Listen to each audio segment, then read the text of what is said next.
संकल्पित, पार्टी के विस्तार के लिए संकल्पित और मां भारती का गौरव बढ़ाने के लिए संकल्पित करोड़ों कार्यकर्ताओं के हृदय के सम्राट माननीय राष्ट्रीय अध्यक्ष जगत प्रकाश नड्डा जी का श्रद्धेय अटल जी की कर्मभूमि लक्ष्मणपुरी लखनऊ में हम सभी कार्यकर्ताओं को अपना मार्गदर्शन देने के लिए पधारे हैं। सभी देवतुल्य कार्यकर्ताओं से मेरा आग्रह है कि उनके स्वागत में अपने स्थान पर खड़े होकर ऐसी तालियों की गड़गड़ाहट करिए कि बंगाल के धरती पर गूंजे। इतना तेज गड़गड़ाहट करिए मित्रों। आ रही जगत प्रकाश नड्डा जी, आ रही जगत प्रकाश नड्डा जी, बहुत बहुत धन्यवाद मित्रों। राज्य के लोकप्रिय मुख्यमंत्री जिसके नाम से राज्य के गुंडे, राज्य के दबंग जो सपा बसपा शासन में AK-47 लेकर घुमा करते थे सड़कों पर और मां बेटियों का इज्जत सुरक्षित नहीं था, आज वही AK-47 वालों के मकानों पर, संपत्तियों पर बुलडोजर चल रहा है और राज्य छोड़कर भाग चुके हैं मित्रों। ऐसे राज्य के लोकप्रिय मुख्यमंत्री आदरणीय योगी आदित्यनाथ जी, आदरणीय हमारे मित्रों अपना पूरा जीवन इंजीनियरिंग करने के बाद, पूरी पढ़ाई करने के बाद अपना जीवन भारत मां के चरणों में समर्पित और कार्यकर्ताओं के निर्माण के लिए बूथ अध्यक्ष भी राष्ट्रीय अध्यक्ष बने और एक एक कर, क्योंकि वंशवाद की पार्टी नहीं है, परिवार की पार्टी नहीं है, किसी के पार्टी नहीं मित्रों। ये भारतीय जनता पार्टी मेरी मां है, उस पार्टी के हम सब सदस्य मित्रों। ऐसे काम करने वाले कार्यकर्ताओं को आगे बढ़ाने वाले हमारे देश राष्ट्र के राष्ट्रीय संगठन मंत्री आदरणीय PL संतोष जी का भी तालियों के गड़गड़ाहट से लखनऊ के धरती पर आप स्वागत करें मित्रों। इस राज्य के प्रभारी मंच पर बैठे हुए हमारे राज्य के प्रभारी आदरणीय राधा मोहन जी, हमारे राज्य के उप मुख्यमंत्री आदरणीय केशव प्रसाद मौर्य जी, आदरणीय डॉक्टर दिनेश शर्मा जी, मंच पर विराजमान सभी सम्मानित नेतागण, आदरणीय अध्यक्ष जी, राज्य के अंदर सभी बूथ का गठन हो चुका है, बूथ समिति भी है और बूथ में 6 पदाधिकारी भी हैं और बूथ के प्रभारी के रूप में जो मंडल का पदाधिकारी है और मंडल के वर्तमान पदाधिकारी और पूर्व पदाधिकारी, ऐसे मंडल के पदाधिकारियों को बूथ का काम देखने के लिए बूथ का प्रभारी बनाया गया है। इसी तरह सेक्टर की रचना है जिसमें एक सेक्टर का संयोजक होता है, तो सेक्टर का प्रभारी, सेक्टर के प्रभारी के रूप में जिले स्तर का पदाधिकारी, जो मंडल का प्रभारी हुआ करता था, वह जिले स्तर का पदाधिकारी सेक्टर को सक्रिय करने के लिए और सेक्टर पर कार्यकर्ताओं के निर्माण के लिए और पार्टी के प्रति संकल्पबद्ध हो, इसके लिए जिले स्तर के वर्तमान पूर्व पदाधिकारी सेक्टर के प्रभारी बनाए गए। इसी तरह मंडल इकाई को सक्रिय करने के लिए राज्य स्तर के और क्षेत्र स्तर के ऐसे वरिष्ठ कार्यकर्ता मोर्चा प्रकोष्ठ में काम करने वाले जो वर्तमान है या पूर्व है, ऐसे सभी पदाधिकारी, मंडल के पदाधिकारी जो संकोच होता था, वही सब कार्यकर्ता संकल्प लेकर यानी मंडल के प्रभारी के रूप में काम कर रहे हैं, जिसके कारण संगठन की सक्रियता बढ़ी है, जिसका परिणाम रहा कि आज बूथ अध्यक्षों के कारण ही मित्रों उस पार्टी के राष्ट्रीय अध्यक्ष हम सबके बीच में है,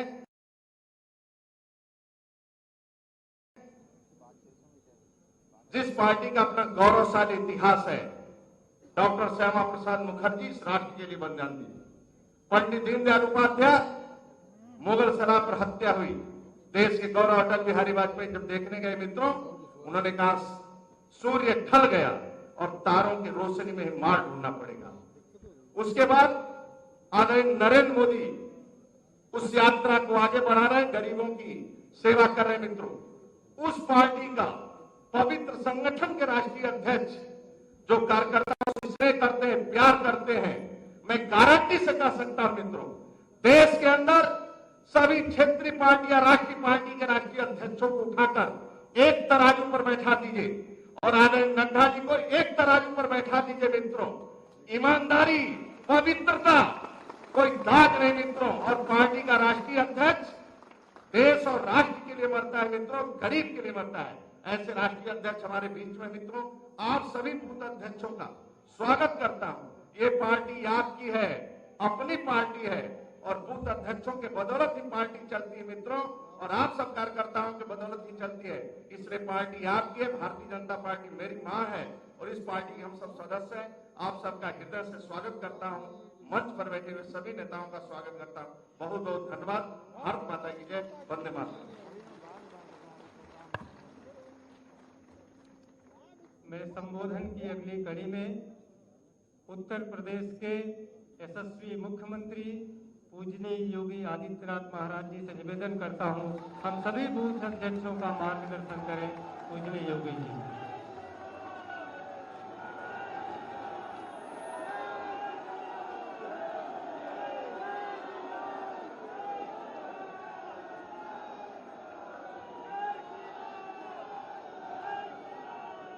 भारत माता की, भारत माता की, भारत माता की। भारतीय जनता पार्टी की लखनऊ महानगर और जनपद के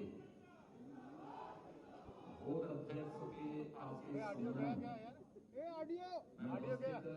ऑडियो चला गया। भारतीय जनता पार्टी के लोकप्रिय और यशस्वी राष्ट्रीय अध्यक्ष, अरे नहीं आ रही भाई, नहीं आ रही है, नहीं आ रही, ऑडियो चली गई। श्री जगत प्रकाश नड्डा जी, ऑडियो बढ़ाइए, ऑडियो चली गई। राष्ट्रीय अरे भाई साहब, ऑडियो चली गई। महामंत्री संगठन अरे बोल देंगे तो मतलब ही कल पूरा सम्मानित मतलब है श्री नहीं है तो। संतोष जी, प्रदेश के प्रभारी माननीय श्री राधा मोहन सिंह जी, राष्ट्रीय महामंत्री माननीय श्री अरुण सिंह जी, माननीय श्री दुष्यंत गौतम जी, प्रदेश के अध्यक्ष माननीय श्री स्वतंत्र देव सिंह जी, प्रदेश सरकार में मेरे सहयोगी उप मुख्यमंत्री श्री केशव प्रसाद मौर्य जी, डॉक्टर दिनेश शर्मा जी, प्रदेश के संगठन महामंत्री श्री सुनील बंसल जी, प्रदेश के सह प्रभारी श्री शंकर कुमार जी, प्रदेश के महामंत्री श्री अमरपाल मौर्य जी, महानगर अध्यक्ष मुकेश शर्मा जी, लखनऊ के जिलाध्यक्ष श्री कृष्ण मोदी जी, भारतीय जनता पार्टी के प्रदेश के सभी पदाधिकारीगण और भीषण शीतलहरी के बीच में समय से यहाँ पर उपस्थित लखनऊ जनपद और महानगर के जुड़े हुए सभी बूथ अध्यक्षगण, उपस्थित भाइयों बहनों, आप सबकी ओर से मैं आदरणीय नड्डा जी का लखनऊ की इस धरती पर हृदय से स्वागत करता हूं, अभिनंदन करता हूं।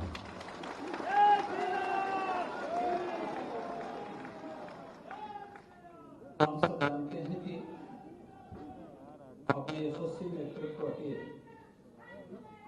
त्याग और तपस्या के बल पर भारतीय जनता पार्टी आज दुनिया का सबसे बड़े राजनीतिक दल के रूप में लोकतंत्र को एक नए संदेश देने के रूप में सामने आया है।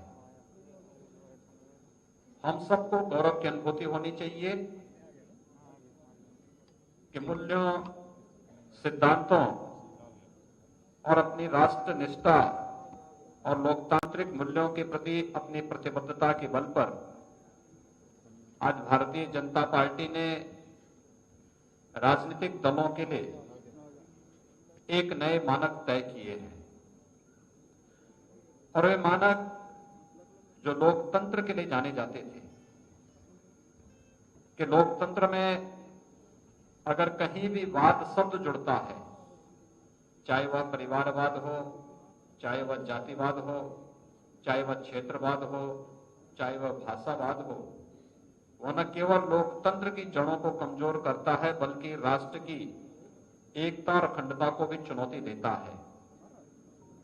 दुर्भाग्य से आजादी के बाद इस वाद ने भारत को कमजोर करने का काम किया, लेकिन भारतीय जनता पार्टी अपने दम पर, अपने बल पर और आप जैसे कार्यकर्ताओं के परिश्रम से, पुरुषार्थ से, अपने यशस्वी नेतृत्व के उस ओजस्वी नेतृत्व में कार्य करता रहा और उसका परिणाम है कि दुनिया के सबसे बड़े दल के रूप में, राजनीतिक दल के रूप में आज भारतीय जनता पार्टी दुनिया में लोकतांत्रिक ताकतों के लिए एक आदर्श बना हुआ है। ये गौरव जहां हमारे लिए है, वहीं देश के अंदर यशस्वी नेतृत्व प्रधानमंत्री मोदी जी के नेतृत्व में हम सबको मिला है और दुनिया आज आशा भरी निगाहों से भारत की ओर देख रही है, मोदी जी की ओर देख रही है। तो अपने नेतृत्व पर गौरव की अनुभूति करना, अपने दल के मूल्य और सिद्धांतों को अंगीकार करना, जहां ये हमारे लिए अत्यंत महत्वपूर्ण है, वहीं साथ ही साथ प्रधानमंत्री मोदी जी एक बात कहते हैं, चुनाव जीतने का मंत्र अनेक हो सकते हैं, लेकिन सबसे सहज और सरल मंत्र है कि बूथ जीता तो चुनाव जीता। और उस बूथ के अध्यक्ष के बल पर उस प्रकार की कमेटी और उसके कार्यक्रम को सफलतापूर्वक आगे बढ़ाना। और संभवतः भारतीय जनता पार्टी एकमात्र दल है जो बूथ अध्यक्षों के बारे में उनके साथ संवाद का एक कार्यक्रम को चुनाव के समय ही नहीं बल्कि चुनाव के बाद भी और निरंतरता उसको लेकर के आगे बढ़ा करके चलती है। इस समय उत्तर प्रदेश में चुनाव का दूर दूर तक कहीं कोई नामो निशान नहीं है। और ठीक है, पंचायत चुनाव आएंगे, पंचायत चुनाव का अपना कार्यक्रम चलेगा, लेकिन सामान्यतः बूथ अध्यक्षों के साथ संवाद और किसी दुनिया के सबसे बड़े राजनीतिक दल का और देश के अंदर केंद्र में और राज्य में जिस पार्टी की सरकार, उसके राष्ट्रीय अध्यक्ष के द्वारा बूथ अध्यक्षों के साथ इस संवाद, यह एक अभिनंदनीय पहल है। मैं इसके लिए आप सभी कार्यकर्ताओं के इस ओज और तेज के लिए आप सबको हृदय से बधाई देता हूं, अपनी शुभकामनाएं देता हूं। क्योंकि कोरोना के दौरान मैंने जब वर्चुअली संवाद किया था तो मैंने देखा था लॉकडाउन प्रारंभ होने के एक सप्ताह के अंदर ही हम लोगों ने वर्चुअली संवाद किया था कार्यकर्ताओं के साथ, और अधिकतर कार्यकर्ता उस वर्चुअली संवाद में मेरे साथ जुड़े थे। और उस समय उनकी तड़पन देख रही थी कि लॉकडाउन हो गया, क्या हो गया है। हमने कहा देखिए, पार्टी कार्यक्रम दे रही है और कार्यक्रम का उद्देश्य है कि लॉकडाउन के दौरान सभी गतिविधियां बंद रहेंगी, लेकिन कार्यकर्ताओं को, संगठन को सेवा के पर्याय के रूप में आगे बढ़ाना है। और जिस मजबूती के साथ आप लोगों ने उस दौरान जनता की सेवा का एक अनुपम उदाहरण प्रस्तुत किया, अत्यंत अभिनंदनीय है।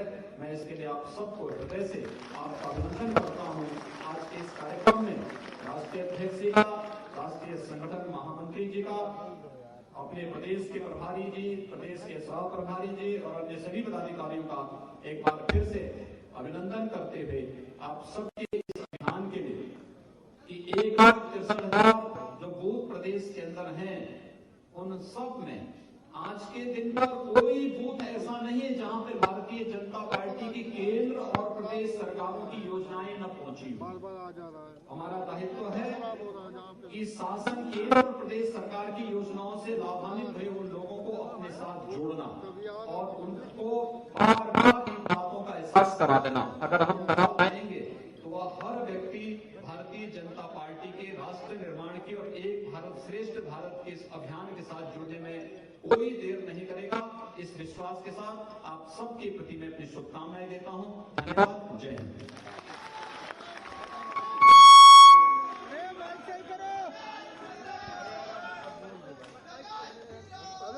जिनका हम सभी बूथ अध्यक्षों को इंतजार था, ऐसे भारतीय जनता पार्टी के यशस्वी राष्ट्रीय अध्यक्ष माननीय जगत प्रसाद नड्डा जी से निवेदन करता हूं कि हम सबका मार्गदर्शन करें।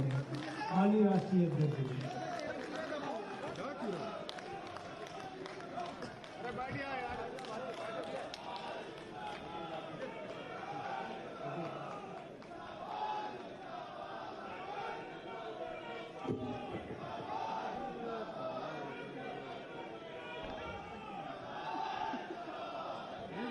के कार्यक्रम में उपस्थित बोला तो है उत्तर प्रदेश के सही हो नहीं पाएगा उसको लीड यशस्वी मुख्यमंत्री सम्माननीय योगी आदित्यनाथ जी, बोल दिया हमारे प्रदेश के दुर्भाग्य और कर्मशील अध्यक्ष श्री स्वतंत्र देव सिंह जी, हमारे राष्ट्रीय महामंत्री संगठन जो संगठन के सूत्रधार हैं, ऐसे हमारे बीएल संतोष जी, हमारे यहाँ के प्रभारी और भारतीय जनता पार्टी के वरिष्ठ नेता सांसद श्री राधा मोहन सिंह जी, हमारे सह प्रभारी श्री सत्या कुमार जी, हमारे राष्ट्रीय महामंत्री और हेडक्वार्टर्स के जनरल सेक्रेटरी और यहां से सांसद सम्माननीय अरुण सिंह जी, हमारे राष्ट्रीय महामंत्री दुष्यंत गौतम जी, हमारे उप मुख्यमंत्री श्री केशव प्रसाद मौर्य जी, हमारे उप मुख्यमंत्री दिनेश शर्मा जी, प्रदेश के संगठन महामंत्री सुनील बंसल जी और हमारे यहाँ के स्टेट के जनरल सेक्रेटरी अमरपाल मौर्य जी, सम्मानित मंच और यहाँ उपस्थित हमारे लखनऊ और शहर और गांव के ग्रामीण क्षेत्र के बूथ अध्यक्ष, बूथ की समितियां, मंत्रिपरिषद में सदस्य, प्रदेश के पदाधिकारी और मेरे मीडिया के प्रिंट मीडिया और इलेक्ट्रॉनिक मीडिया के मेरे साथीगण, आज मेरा सौभाग्य है कि मुझे आज यहाँ लखनऊ शहर, लखनऊ ग्रामीण के बूथ अध्यक्षों के साथ बातचीत करने का सौभाग्य प्राप्त हुआ है और जो जोश मैं देख रहा हूं आप, जो लगन पार्टी के प्रति देख रहा हूं, जो उमंग में देख रहा हूं, वह मुझे उत्तर प्रदेश के भविष्य की कहानी के बारे में स्पष्ट संकेत दे रहा है। ये मैं कहूंगा।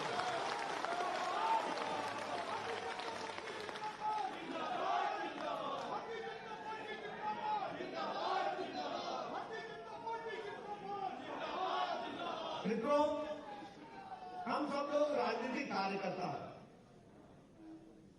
राजनीति में कुछ विचारों को लेकर के बढ़ना, उसको अपने आप में समावेश करते हुए देश के लिए कुछ कर गुजरना, इसकी तड़प, मन में इच्छा हम सब लोग रखते हैं और उसके लिए हम कोई न कोई माध्यम भी ढूंढते हैं और माध्यम होती है राजनीतिक दल।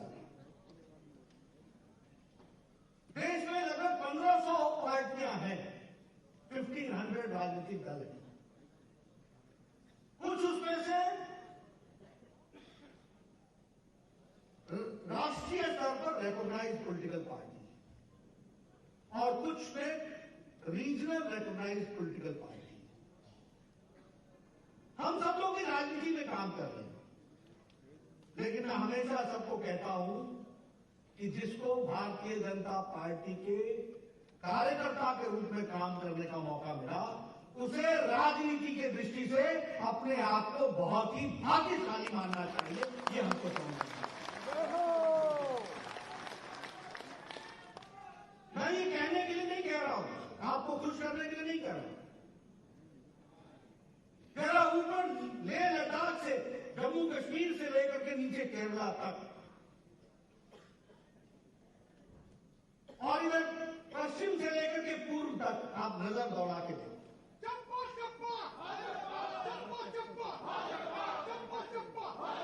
हर जगह आप देखेंगे, चाहे वो राष्ट्रीय पार्टियां हैं, चाहे वो रीजनल पार्टी हैं, सभी पार्टियां परिवारवाद के घेरे में आई हैं। कोई पार्टी नहीं बची है।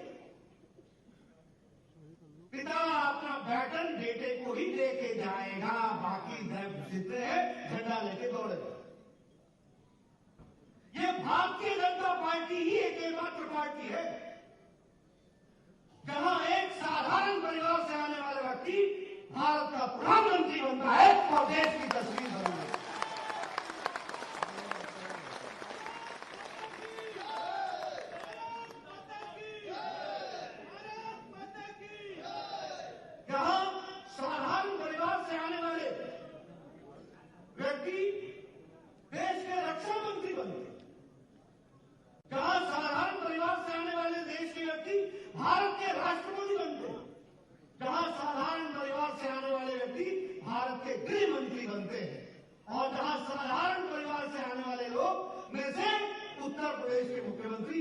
आदित्यनाथ बनते।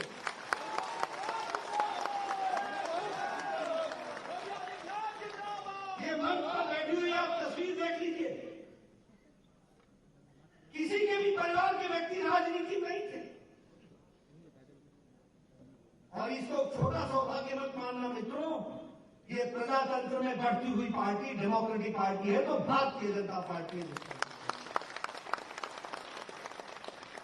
मैं कई बार इस बात को दोहराता हूं और मेरे मन में इच्छा होती है जब भी कार्यकर्ता मिलता है तो मैं उससे शेयर करूं।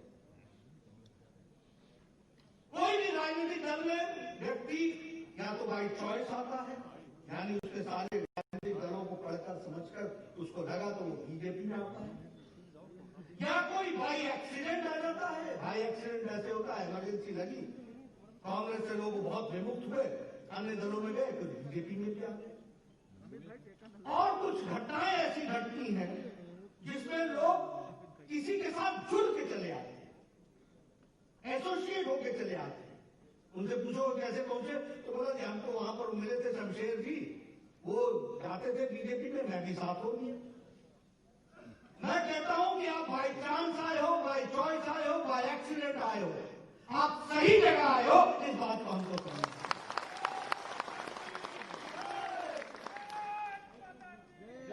मैं अपने यूनिवर्सिटी के दिनों की बात सुनाऊं, बार बार मन में इच्छा होती है। 80 का दशक था, बीजेपी का जन्म हुआ था, जनसंघ से हम बीजेपी में आए थे, जनता पार्टी होती। मैं उस समय विद्यार्थी में काम करता था, विद्यार्थी परिषद में काम करता था। उस समय कांग्रेस का बोलबाला था, हम विचार के लिए लड़ रहे थे, दूर दूर तक सफलता दिखने को नहीं दिखती। तो हमको लोग, हमारे साथी बोलते थे, Nadda you are a good person but in wrong party. तो मैं उनसे पूछता था but I am in right ideology, मैं सही विचारधारा के साथ। तो वो कहते थे what will you do with ideology. तो मैं कहता था कि ideology is the only reason which brings changes, वही परिवर्तन लाता है। और इसलिए हमको परिवर्तन लाना है तो आइडियोलॉजी के साथ चलना चाहिए। तो बोलते थे, हमको बोलते थे कांग्रेस के लोग, Nadda you don't know politics, politics is power, without power nothing.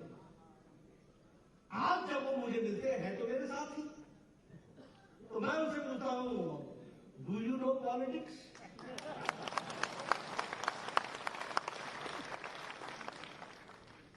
कहने का मतलब यह है कि सच्चाई हमेशा आगे बढ़ती है, वो कभी लालच से भ्रमित नहीं होती है, वो सच्चाई के साथ चलती है। इसको हमको समझना।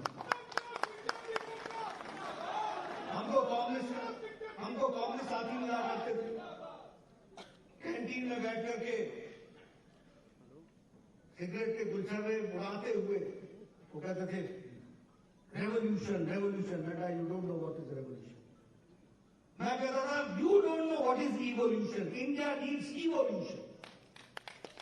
जहां इवॉल्व होता है, रिवॉल्व नहीं होता, इसलिए इवॉल्व करने की आवश्यकता होती है। आज वो मिलते हैं, मैं उनसे पूछता हूं क्या हाल है, बोलते हैं कि हम तो यूनिवर्सिटी तक ही रह गए, क्या मालूम था कि क्या होगा।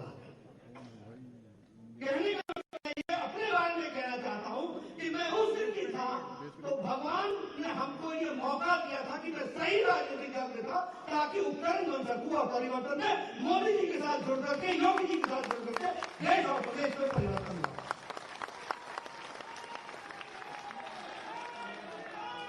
इसलिए मित्रों, मैं आप लोगों को सबको बधाई देना चाहता हूं कि ये ताकत, ये बूथ अध्यक्षों के संख्या 2 दिन के सूचना पर, 1 दिन की सूचना पर, 1 दिन की सूचना पर ये संख्या, ये ताकत, मित्रों ये ताकत अमूल्य है।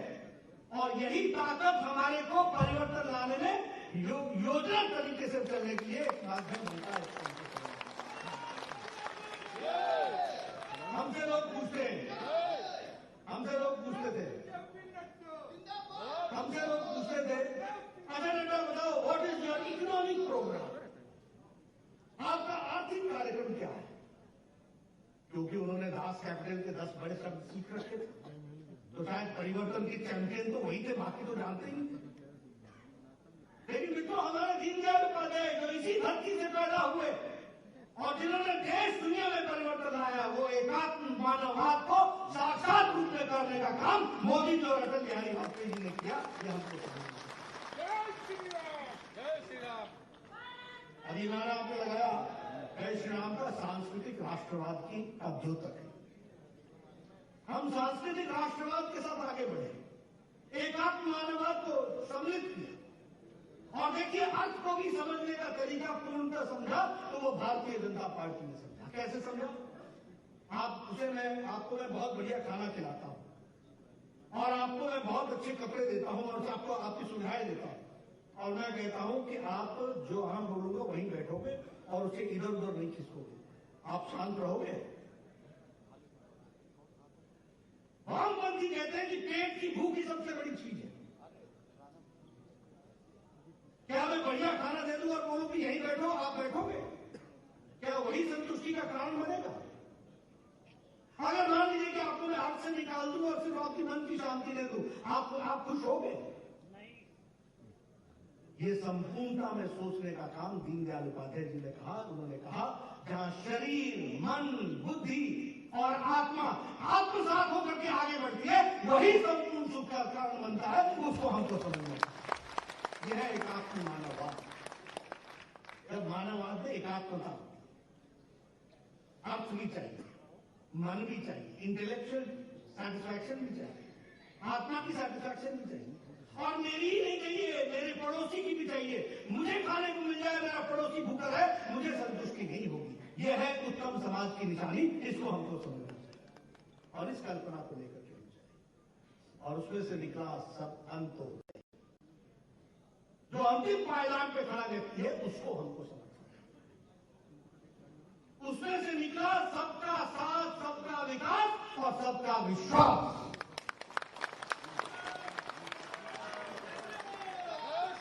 और उसमें से निकला फिर जनधन योजना, उज्ज्वला योजना, उजाला योजना, सौभाग्य योजना, आयुष्मान भारत।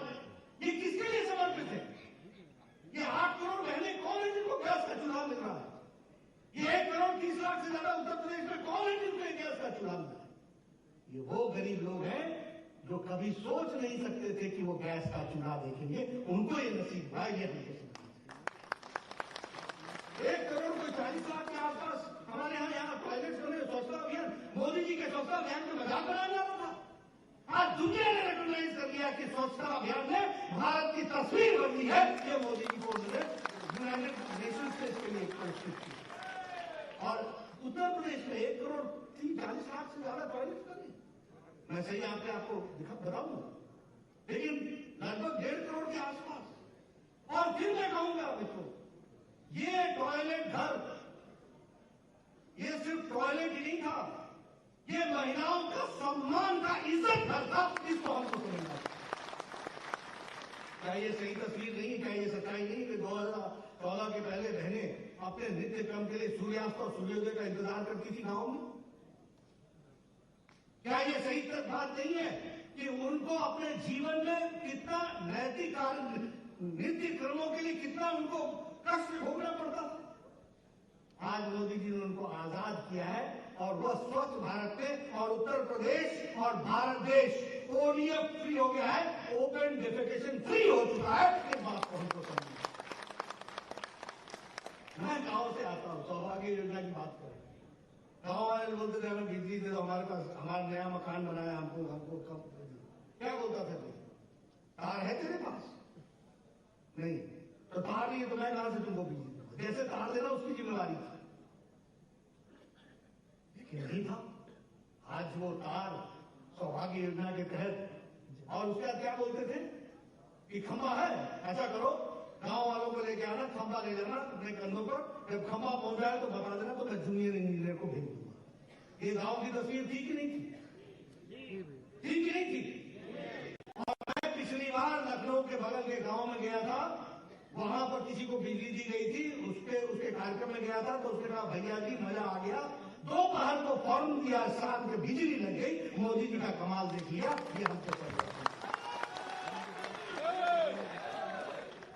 ये उज्ज्वला योजना, मैं इसको सही मायने में सिर्फ गैस का कनेक्शन नहीं है मित्रों, ये 8 करोड़ बहनों का उनका एम्पावरमेंट है, उनका सशक्तिकरण है। मुझे नहीं मालूम कि आप गांव से कितने जुड़े हैं, लेकिन मैं जुड़ा हुआ हूं। मैं आपको कह सकता हूं, हमारे गांव में क्या होता था? हमारे गांव में सवेरे 4 बजे बहनें उठती थी और सवेरे 4 बजे अगर आपको गांव के बगल में कोई जंगल हो तो आपको आवाज सुनाई देती थी, ठक ठक ठक। 4 बजे सवेरे वो लकड़ियां काटती थी, पेड़ पर चढ़। और पुराने जमाने में कोई ऐसा गांव हमारे इलाके में नहीं था जिस गांव में कोई न कोई महिला पेड़ से गिर करके या तो टांग नहीं तोड़वाई हो या रीढ़ की हड्डी नहीं तोड़वाई, कोई न कोई महिला मिल जाती। ये तस्वीर थी।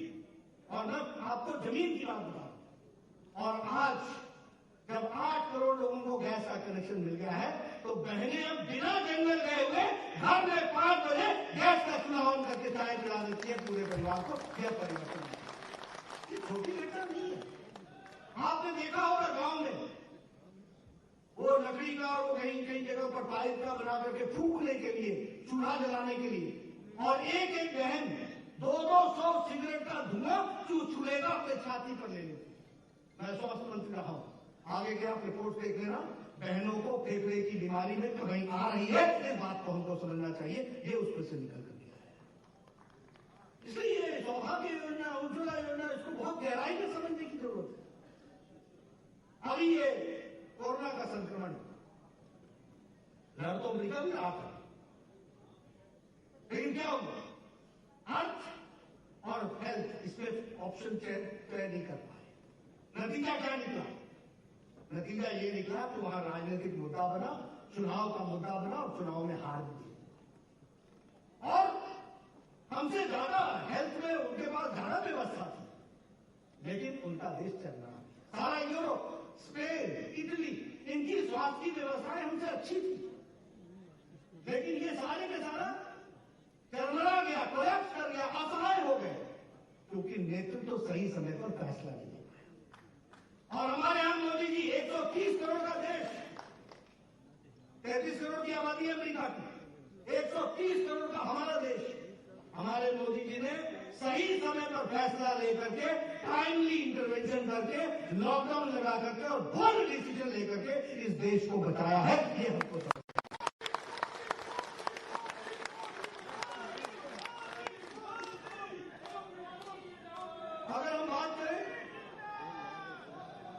अगर हम बात करें तो उस समय जब ये लॉकडाउन लगा तो उस समय हमारी टेस्टिंग कैपेसिटी 150 से ज्यादा नहीं। आज हमारी testing capacity 10 lakh per day होगी, और उत्तर प्रदेश की 1.5 लाख है। 1.5 lakh per day testing capacity Uttar Pradesh की। ये छोटी घटना नहीं। 700 से ज्यादा हॉस्पिटल, और पूरे देश में 2,500 से ज्यादा हॉस्पिटल बन गए। एक भी कोविड हॉस्पिटल नहीं था, आज 2,500 के हॉस्पिटल बन गए। बाहर बात कर लेना। आत्मनिर्भर भारत में उस समय पर्सनल प्रोटेक्शन इक्विपमेंट सारे का सारा बाहर से आता था, हम नहीं बनाते। आज हम 5 lakh per day personal protection equipment बना रहे हैं। उस समय हमारे पास वेंटिलेटर नहीं था, 3 लाख वेंटिलेटर भारत बना। इसलिए आज भारत कोविड से लड़ने के लिए तैयार हुआ और देश को बचाया। और सबसे कम मॉर्टेलिटी रेट और सबसे अच्छी रिकवरी रेट खड़ी हुई तो भारत की हुई। ये हमको समझना है। आज हमारे रिकवरी रेट 97 से ज्यादा है, 97% तो प्लस समथिंग, हर दिन बढ़ती जा रही है। उत्तर प्रदेश की आबादी 24 करोड़, अमेरिका की आबादी 33 करोड़, वहां मरने वालों की संख्या 4 लाख। यहां जान सबकी महत्वपूर्ण है, लेकिन 8,000। हमको ये अंतर समझना पड़ेगा, ये लीडरशिप की क्वालिटी समझनी पड़ेगी कि किस तरीके से मोदी जी ने देश को कोरोना से बचाया और किस तरीके से योगी जी ने इसमें सहयोग करके उत्तर प्रदेश को आगे बढ़ा करके ले गए। इसको हमको समझना।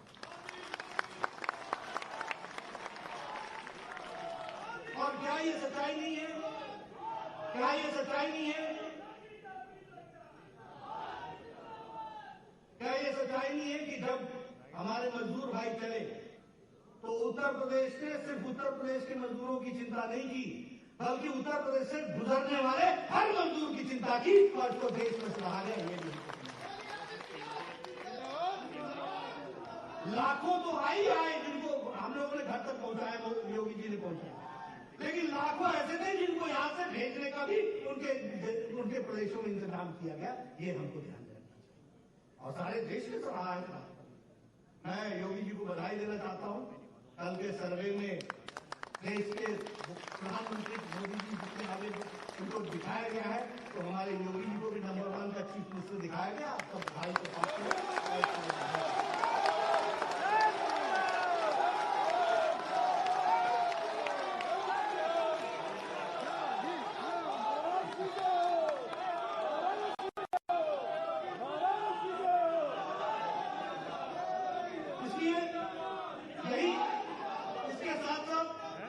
प्रधानमंत्री गरीब कल्याण योजना 1,70,000 करोड़ रुपए का 20 करोड़ बहनों के खाते में 500 रुपए पहुंचाने का इंतजाम, उनके खातों में पहुंचाने के लिए प्रधानमंत्री किसान सम्मान निधि में 8 करोड़ 56 लाख किसानों के खातों में 2,000 रुपए पहुंचाने का इंतजाम। और ये नवंबर दिसंबर में तीसरी किस्त भी 18,000 करोड़ रुपए 8 करोड़ 56 लाख किसानों के खाते में पहुंचाया।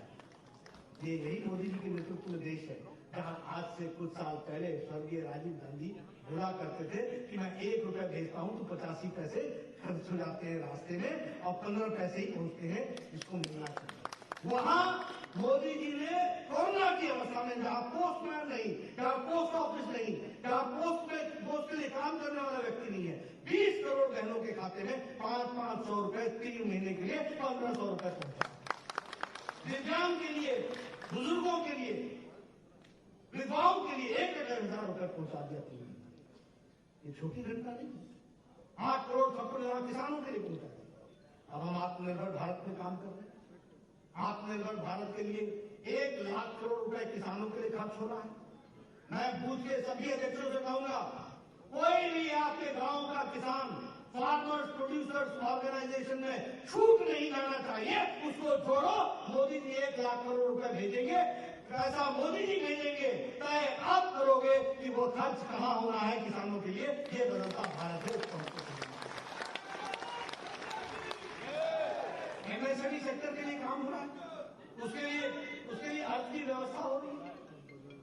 हर दृष्टि से हम लोगों को जोड़ने का प्रयास कर रहे हैं। वोकल फॉर लोकल, और वोकल फॉर लोकल की बात करें तो उत्तर प्रदेश में तो आपने तय किया है कि हर जिले का एक में एक सामान उसको हम वोकल करके लोकल से वोकल बनाएंगे और उसको हम वर्ल्ड ब्रांड बनाएंगे। इसके लिए हम बधाई देना चाहिए। और उत्तर प्रदेश में सामर्थ है, हर जिले में कोई न कोई कैपेसिटी है जिसको वो पूरा कर सकते।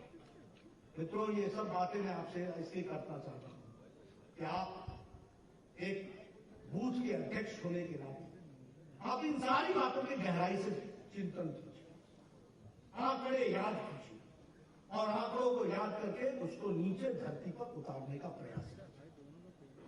राजनीतिक कार्यकर्ता हवा में बात नहीं करता, राजनीतिक कार्यकर्ता वैक्यूम में बात नहीं करता। राजनीतिक कार्यकर्ताओं को, जनता को अपने साथ जोड़ने के लिए तथ्यों के आधार पर जाना चाहिए और तथ्य हमारे पास है, उनको हमको आगे रखना। इसलिए मैं आपसे निवेदन करने आया हूं, ये सारी बातें, ये सारे मुद्दे, इनको बूथ के हर अध्यक्ष और हर कार्यकर्ता को इसको बताना चाहिए, इसको आगे रखना चाहिए। प्रधानमंत्री गरीब कल्याण पैकेज की दृष्टि से तो काम हुआ ही, रोजगार की दृष्टि से भी अच्छा काम हुआ है। यहाँ इन्वेस्टमेंट की बात करें तो 4.5 लाख करोड़ रुपए का इन्वेस्टमेंट के लिए लोगों ने एमओयू साइन किया है। 3 लाख करोड़ रुपए यहाँ की इन्वेस्टमेंट में लोगों ने लगाया है, धरती पर लगाया है। ये छोटी घटना नहीं है, इसको हमको ध्यान से लेकर के लोगों तक पहुंचाने की आवश्यकता है और मुझे पूरा विश्वास है कि आप सब लोग करेंगे। एक मैं निवेदन करने जरूर आपको आया हूं और वो ये है कि ये सारी चीजों को आप बूथ तक कैसे पहुंचाएं और बूथ तक पहुंचाने के लिए आपको उसमें से क्या क्या चीज जोड़नी पड़ेगी और किन किन चीजों की आपको चिंता करनी पड़ेगी।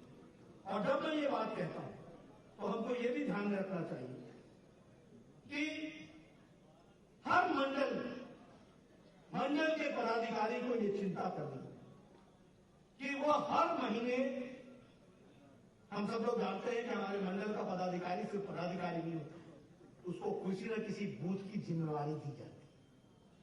और लगभग हम मानते हैं कि जिसको आप सेक्टर बोलते हैं, एक मंडल में लगभग कोई 15 से 16, 17 सेक्टर होते हैं, जिसको आप शक्ति केंद्र भी बोलते हैं।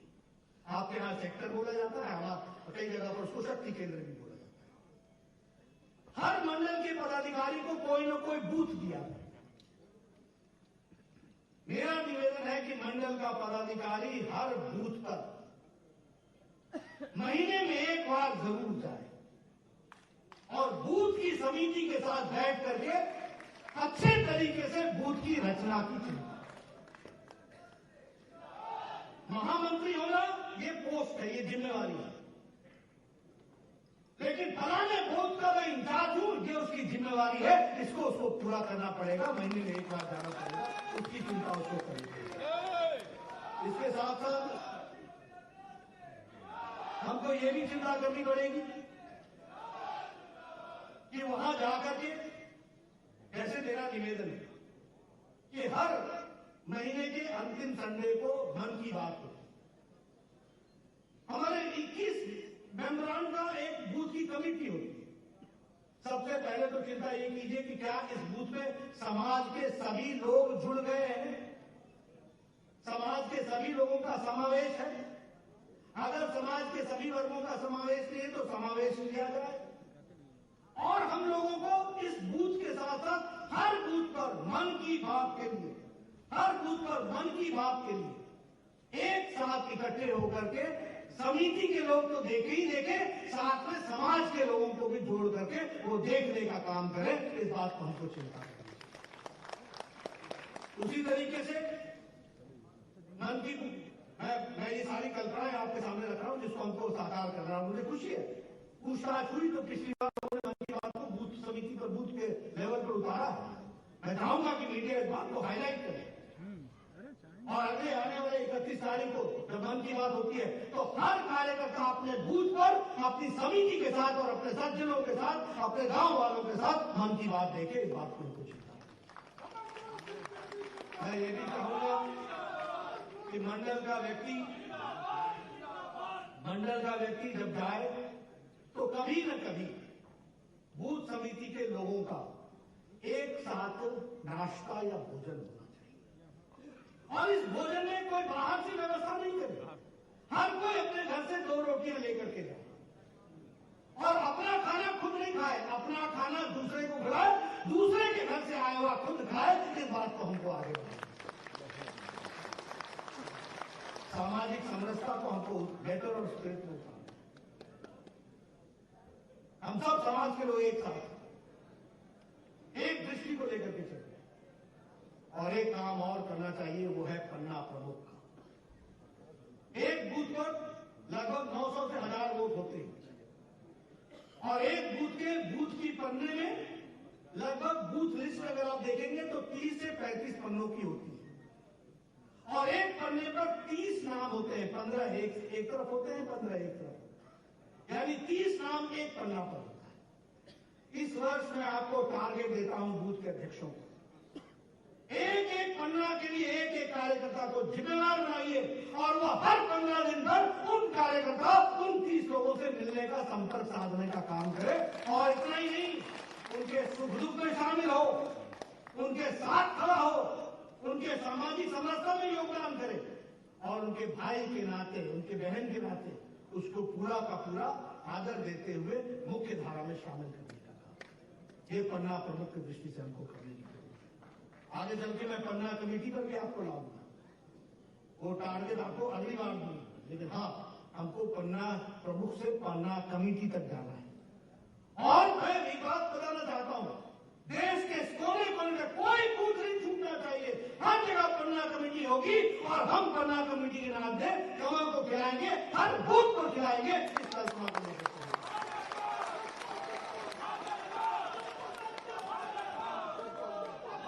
और ये सिर्फ इसलिए नहीं कि भारतीय जनता पार्टी यशस्वी हो, ये हमारी जिम्मेवारी है। आज हम बहुत भाग्यशाली हैं कि दुनिया में सबसे जाने माने नेता के रूप में भारत के प्रधानमंत्री श्री नरेंद्र मोदी जी हमारा नेतृत्व कर रहे हैं और उनके कार्यकाल के माध्यम से आगे भारत का परिवर्तन हम लोग देख रहे हैं। उसके लिए हमको काम करना और इसलिए हमारी जिम्मेवारी होती है।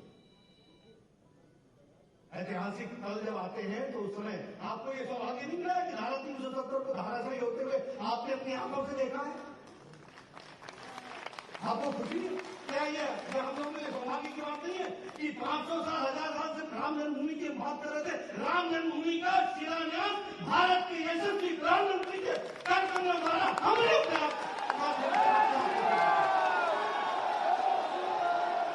योगी जी के उपस्थिति में ये छोटी घटना है,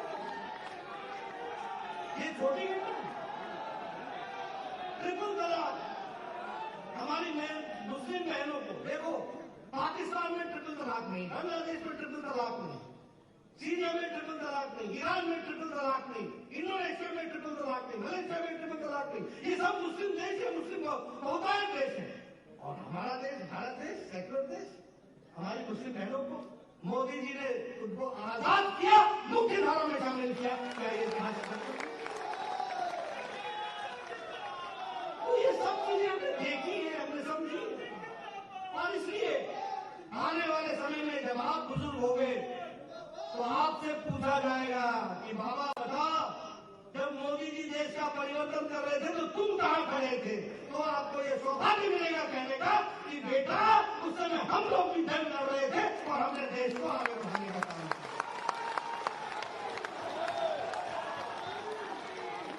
और ये करने के लिए पहले बूथ सबसे मजबूत, मेरा बूथ सबसे मजबूत, इसके लिए हमको काम करना। मुझे पूरा विश्वास है कि भारतीय जनता पार्टी का एक एक कार्यकर्ता इस काम में लगेगा। ये सत्य मित्रों, अगर जिन लोगों ने पिछले 30-40 साल से काम किया है उनको ये ध्यान में आता होगा कि भारतीय जनता पार्टी आज एक सफल उपकरण बनी है मोदी जी के नेतृत्व में, जो समाज और देश को आगे बढ़ाने का काम कर रही है। Empowerment of the country, empowerment of the poor, सशक्तिकरण महिलाओं का। और ये जो नतीजे आए थे अभी, जो छोटा सा चुनाव हुआ, कौन सा प्रदेश है जहां बीजेपी आगे नहीं है? लद्दाख हिल काउंसिल बीजेपी जीतती है। जम्मू कश्मीर धारा 370 को धाराशाही करने के बाद, बुकर के सारे लोगों को मिलाने के बाद, उसके बावजूद भी वोट शेयर में सबसे ज्यादा भारतीय जनता पार्टी आती है और सबसे ज्यादा सीटें लेकर के भारतीय जनता पार्टी। श्रीनगर में बीजेपी जीतती है, बांदीपुर में बीजेपी जीतती है। वहां कमल खिलता है, हमको समझना चाहिए। क्या कर्नाटक, क्या केरला, क्या तेलंगाना, क्या उत्तर प्रदेश, 7 में से 6 सीटें बीजेपी, क्या गुजरात 8 में से 8 सीटें बीजेपी, जो कांग्रेस की सीटें थे वो बीजेपी ने जीती। क्या मणिपुर 5 में से 4 सीटें BJP, Madhya Pradesh BJP, Uttar Pradesh BJP, Bihar BJP.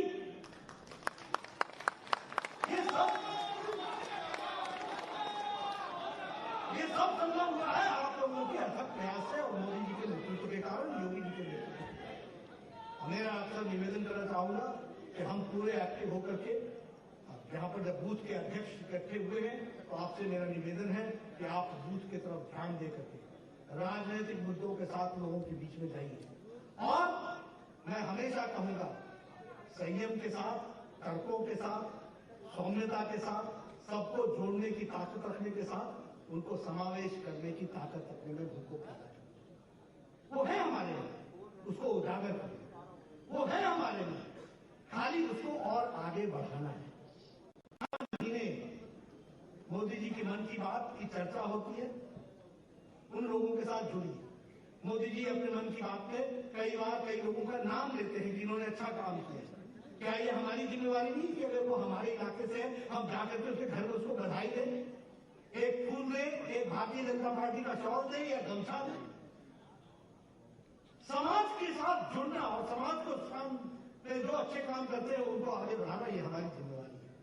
इसलिए मित्रों, हमारे कार्यकर्ता के नाते ये हम सबकी जिम्मेवारी है। मुझे पूरा विश्वास है, जिसके पास इतनी बड़ी शक्ति कार्यकर्ताओं की हो, जिसके पास नेता हो। अब देखिए, मैं आपको चर्चा करूं, कई बार मेरे मन में आता है, इसलिए मैं बार बार बोल देता हूं। पार्टियों का हाल क्या है? किसी के पास नेता है तो नीति नहीं, किसी के पास नीति है तो नियत नहीं, किसी के पास नियत है तो कार्यक्रम नहीं, किसी के पास कार्यक्रम है तो कार्यकर्ता नहीं। ये बीजेपी है जिसके पास नेता भी है, नियत भी है, नीति भी है, कार्यकर्ता भी है, कार्यक्रम भी है।